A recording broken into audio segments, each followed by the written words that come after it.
The Charmaine Roll here in our continued series of F.I.E Junkanoo Rush Behind the Scene Costuming. And I have here with me, give me your name, sir. Sean Adderley. Sean, what's the AKA? Al-Qaeda. Al-Qaeda. Al-Qaeda. What that mean?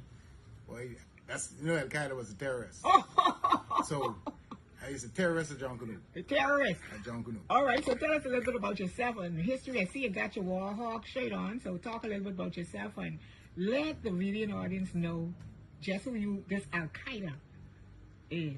Go ahead. Well, I joined Junkanoo, get invited into Junkanoo from a young age.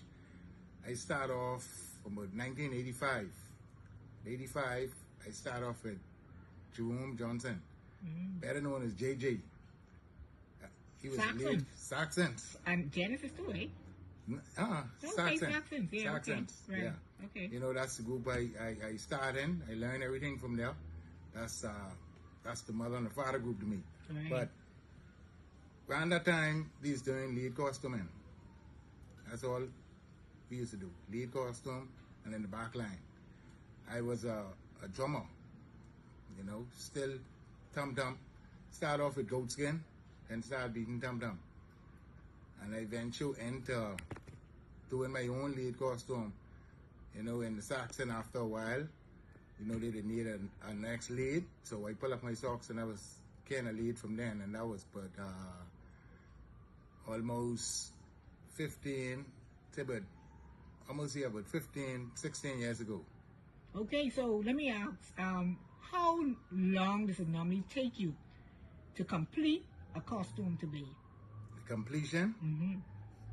Well, we usually start early. The building, you start off with the engineering process, the framework, you know, and start off basically with brainstorming what you want, your concept. Once you don't have a concept, you do your framing, then you start doing your cardboard work, and then the pacing. The pacing is take more time, because you know that's more finesse work, artwork, and we usually pace.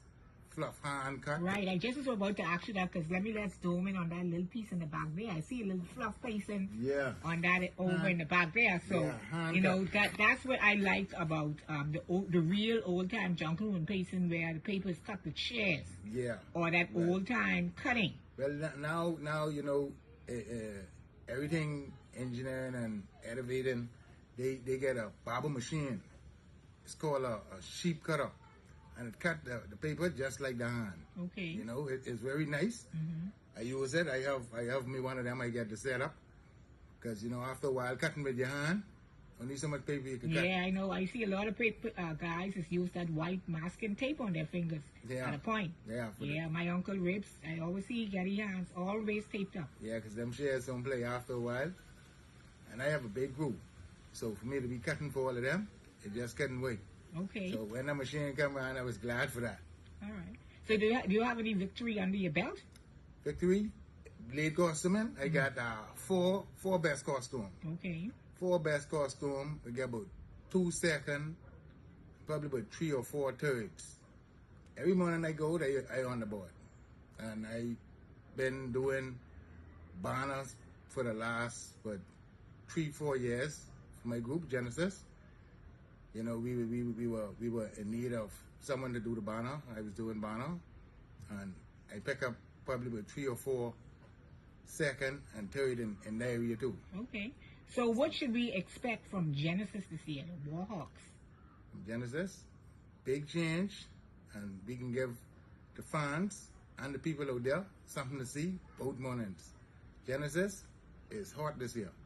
He is on fire, and I think this is one of our best years ever.